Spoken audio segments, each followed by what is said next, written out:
बेरू versus Meruem का fight देखना तो मेरा सपना था। तब से जब से मैंने सोलो लेवलिंग मानवा पड़ी थी। दोनों का स्टाइल, दोनों का एटीट्यूड, दोनों ही अपनी दुनिया के किंग हैं। और मजाक की बात यह है कि जेजू आइलैंड आर्क सीधा हंटर एक्स हंटर के कायमेरा एंट आर्क का कॉपी लगता है।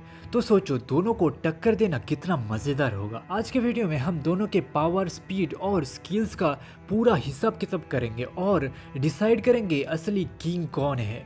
लेकिन भाई पहले एक काम करो, सब्सक्राइब का बटन तोड़ दो और बेल आइकन का भी काम तमाम करो ऐसे ही क्रेजी बैटल्स देखने के लिए। देखो, मेरुएम को हमने हंटर एक्स हंटर में सबसे डेंजरस कैरेक्टर के रूप में देखा है। इतना स्ट्रॉन्ग कि उसको मारने का बस एक ही तरीका था, वो था पॉइजन। और वो भी दिया वर्ल्ड के सबसे स्ट्रॉन्ग हंटर ने, जो खुद एक चैलेंज ढूंढ रहा था। मतलब सीधी बात, दुनिया का कोई भी फाइटर इजीली मेरुएम को हरा नहीं सकता।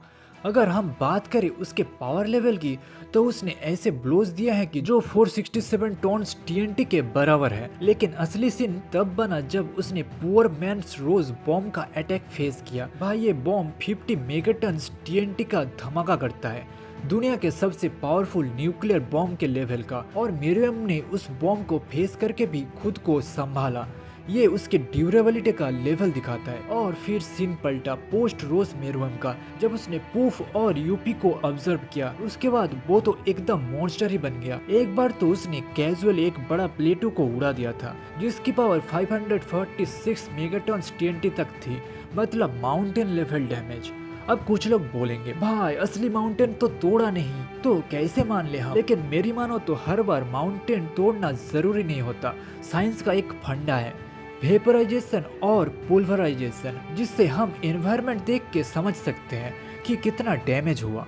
समझ लो बंदा माउंटेन लेवल का है। स्पीड की बात करें तो जब मेरुएम नेट्रो के सामने खड़ा हुआ था, जो कि दुनिया का सबसे फास्टेस्ट हंटर है, तब बोला गया था कि मेरुएम बस उसके आफ्टर इमेजेस को देख पा रहा था, मतलब वो नेट्रो के मुकाबले स्लो है। अब नेट्रो को मार्च 154 बोला गया था। ये मैसिव हाइपरसोनिक स्पीड है। मेरुएम स्ट्रेटेजी से लड़ता था, अपनी बॉडी पे भरोसा करके, पैटर्न समझ के वो नेट्रो पे अटैक कर रहा था। और सोचो जब बंदा 1 मिनट में लाखों पंचेस मार रहा हो, वो भी खुद से, तो भाई स्लो कैसे हो सकता है वो। तो हम मान लेते हैं मेरुएम भी मैसिव हाइपरसोनिक कैटेगरी में आ जाता है। पोस्ट रोज के बाद मेरुएम का स्पीड काफी कंफ्यूज करता है। कोई प्रॉपर फाइट नहीं दिखाया गया है, सिर्फ एक बार उसका एन लाइट स्पीड में फ्लैश होता है। मैंने लोगों को बोलते हुए सुना है मेरुएम फोटोन्स को कंट्रोल कर रहा था, तो बंदा लाइट स्पीड पे ही होगा। मुझे नहीं लगता वो कोई फोटोन्स वगैरह कंट्रोल कर रहा था, तुम लोग ज्यादा ही सोच रहे हो। उस सीन का पैनल क्लियर बोलता है कि सिर्फ उसका एन लाइट स्पीड में था, वो बंदा खुद लाइट स्पीड में नहीं था। लेकिन चलो मजाक के लिए हम इसको भी काउंट कर लेंगे। अब आते हैं हमारे सोलो लेवलिंग के सुपरस्टार बेरू पे।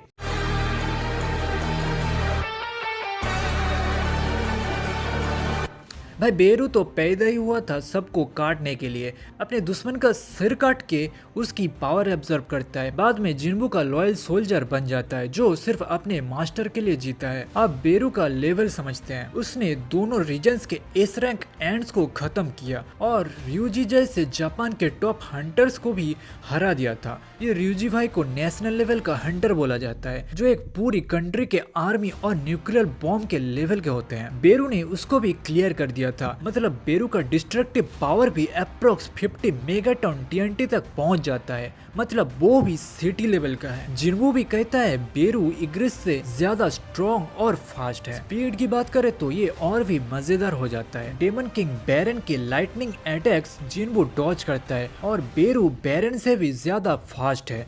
बेरू खुद बोलता है उसका असली टैलेंट स्पीड है, तो बेरू भी मैसिव हाइपरसोनिक कैटेगरी में कंफर्टेबली फिट हो जाता है। अब असली सवाल, क्या बेरू वो कर सकता है जो हंटर एक्स हंटर के लोग नहीं कर पाए? एबिलिटीज की बात करें तो दोनों का स्टाइल सिमिलर है। दोनों ही लाइफ एनर्जी को एब्जॉर्ब करके स्ट्रॉन्ग होते हैं। बेरू को लाइफ प्रेजेंस डिटेक्ट करनी भी आती है, तो मेरुएम का जेत्सु भी उसके काम नहीं आएगा। बात बहुत ही सिंपल है, दोनों अपनी पावर्स और स्पीड पे फाइट करेंगे। और देखा जाए तो दोनों सिटी लेवल डिस्ट्रक्टिव पावर और मैसिव हाइपरसोनिक स्पीड के आसपास हैं। लेकिन अगर हम थोड़ा डिटेल्स में देखें तो बेरू का थोड़ा अपर हैंड लगता है। मेरुएम ने रोज बॉम्ब को टैंक किया, पर अपनी लिमिट पे। बेरू तो नेशनल लेवल हंटर्स को कंफर्टेबली हैंडल करता है, न्यूक्स को फेस करके भी सरवाइव कर लेता है। स्पीड भी देखे तो बेरू का केस स्ट्रॉन्ग है। नेटवर्क का अगर सिर्फ 2x फास्टर है तो मेरुएम हाई हाइपरसोनिक तक का है, पर बेरू लाइटनिंग के लेवल पे ऑपरेट करता है। पहले फॉर्म का मेरुएम तो बेरू संभाल लेगा, लेकिन पोस्ट रोज मेरुएम का लेवल अलग है।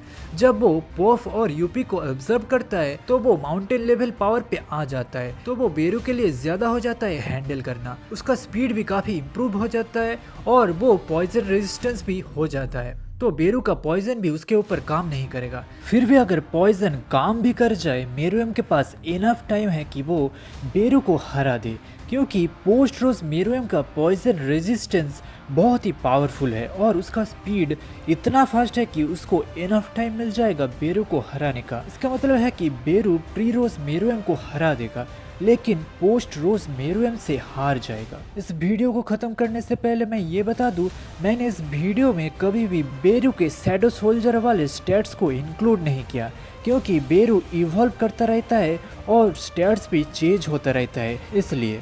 लेकिन जब बेरू फुल शैडो सोल्जर फॉर्म में आता है तब तो सीन ही अलग हो जाता है। इस फॉर्म में आने के बाद बेरू के सामने मेरुएम रियल में एक एंट के समान लगता है, और हाँ, बेरू इजीली इस एंट को कुचल सकता है। मेरुएम कभी भी बेरू को हरा नहीं सकता। बेरू मेरुएम को वन शॉट करेगा बिना किसी टेंशन के। तो भाई तुम किस टीम में हो, बेरू का फैन या मेरुएम का सपोर्टर? बेरू को सपोर्ट करते हो तो सब्सक्राइब करना, एंड अगर तुम मेरुएम को सपोर्ट करते हो तो वीडियो को लाइक करना, एंड कमेंट बॉक्स में जरूर बताना तुम्हारे थॉट्स, कौन जीत सकता है, बेरू या फिर मेरुएम। तो मिलते हैं अगले वीडियो पे, तब तक के लिए सायोनारा, tata, bye bye and keep watching anime.